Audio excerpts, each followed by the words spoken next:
Et si je vous disais qu'un monstre dort sous nos pieds? Mais pas un monstre classique, non, un super volcan. Invisible à l'œil nu, camouflé sous les collines et les ruelles pavées d'une ville ensoleillée d'Italie. Ce n'est pas une fiction, c'est la réalité. À seulement quelques kilomètres du célèbre Vésuve, un autre colosse, bien plus dangereux, attend peut-être son heure. Les champs Flégréens. Leur nom est imprononçable, leur menace, elle, bien réelle. Restez avec moi jusqu'au bout, parce qu'aujourd'hui, on va plonger dans les entrailles de la Terre. Et croyez-moi, ça pourrait bien vous retourner le crâne. Imaginez une petite ville perchée sur une colline en bord de mer. Le soleil tape doucement, les gens sirotent un expresso en terrasse, les mouettes chantent leur sérénade. Bienvenue à Pouzol. Le décor est idyllique. Carte postale parfaite. Mais sous ces pavés, un volcan géant respire, lentement, silencieusement. Jusqu'à quand? Ce volcan, c'est celui des champs Flégréens. Oui, je sais, on dirait un nom sorti d'un cours de mythologie grecque. D'ailleurs, ça ne tombe pas si loin, Flégréen vient du grec phlégrae qui signifie brûlant. Ce qu'il y a de terrifiant avec ce volcan, c'est qu'on ne le voit pas venir. Il ne ressemble pas à un Vésuve ou un Fuji majestueux avec leurs cônes bien dessinés. Non, lui, il se fond dans le décor, comme un tueur en série dans une foule. Sa caldeira, c'est-à-dire le cratère effondré au sommet, mesure 13 km de diamètre. Une cuvette énorme qui abrite des villes entières. Pouzol, mais aussi Cume. Et autour, Naples. Rien que ça. En tout, plus d'1,5 million de personnes vivent à l'intérieur ou à proximité immédiate. Littéralement assis sur une bombe. Tu veux une image simple? Imagine une cocotte minute géante sous tes pieds. C'est ça un supervolcan. Une chambre magmatique immense sous la surface où gaz et magma s'accumulent sous pression. Et quand le bouchon cède, tout explose. On parle d'éruption pouvant atteindre le niveau 8 sur l'indice d'explosivité volcanique. Oui, 8, le maximum. À titre de comparaison, l'éruption du Vésuve qui a détruit Pompéi, niveau 5. Le Eyjafjall en Islande en 2010, qui a paralysé une bonne partie de l'aviation européenne, niveau 3. Les champs Flégréens, potentiellement 1000 fois plus puissants que Pompéi. Et 10 millions de fois plus que le volcan islandais.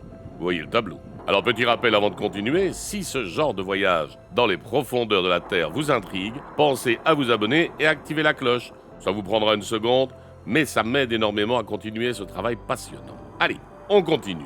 Revenons en arrière. Il y a 36 000 ans, une éruption gigantesque secoue l'Europe. Ce n'est pas une légende, c'est un fait scientifique. Entre 200 et 300 km3 de magma sont projetés dans l'atmosphère. La colonne de cendres s'élève à 50 km de haut. Résultat, un hiver volcanique. L'Europe plongée dans le froid. Le ciel voilé de cendres. Les températures chutent de 5 à 10 degrés pendant plusieurs années. Et ce n'est pas fini. Certains chercheurs avancent même que cette éruption pourrait être une des causes de l'extinction de l'homme de Néandertal. Rien que ça.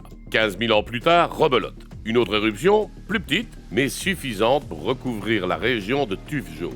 Une roche volcanique qu'on retrouve partout autour de Naples. En 1538, une dernière explosion donne naissance au Monte Nuevo, une colline de pierre ponce qui domine toujours Pouzol. C'était il y a près de 500 ans. Depuis, silence radio. Enfin, presque. Parce que oui, il se passe des choses étranges. Depuis les années 1970, le sol joue au yo-yo. Il monte, il descend, comme s'il respirait. Ce phénomène, on l'appelle le bradyséisme. Et ce n'est pas une blague. Entre 1970 et 1972, le sol du port de Pouzol s'est élevé de 1,70 m. Puis, entre 1982 et 1984, rebelote, plus de 3,50 m. Résultat, 40 000 personnes évacuées en urgence. Et plus récemment, eh bien le mouvement reprend. Mais ce n'est pas le seul signe inquiétant. Il y a les séismes. En 2017, on en a compté 120. C'est déjà pas mal. Mais en 2023, plus de 3000. Oui, vous avez bien entendu. Et en octobre de cette même année, un tremblement de magnitude 4,2 force la fermeture de toutes les écoles de la ville. Pas rassurant. Depuis 2017, les autorités ont officiellement placé la caldeira en niveau jaune.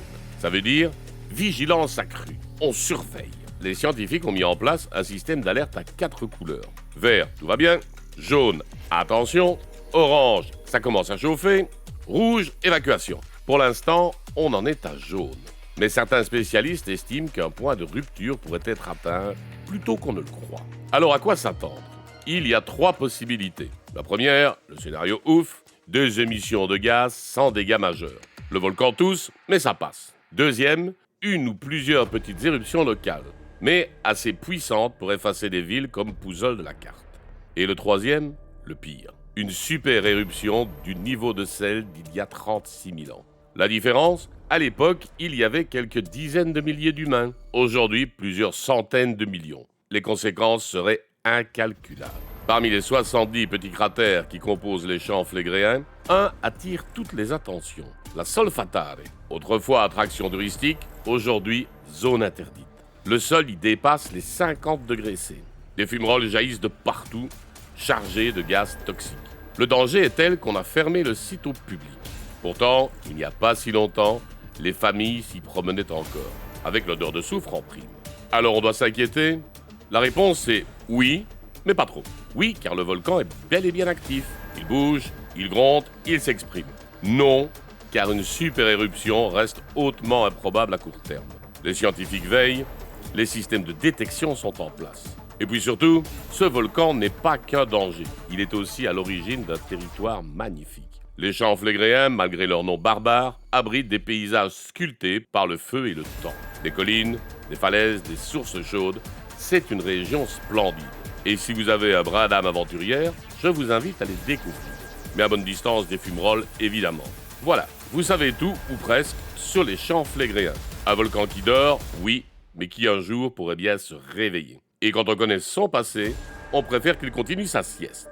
En attendant, si cette vidéo vous a intéressé, faites-le moi savoir en commentaire et surtout, dites-moi si vous voulez d'autres voyages volcaniques. Parce que moi, entre lave, fumée et mystère géologique, je suis toujours partant.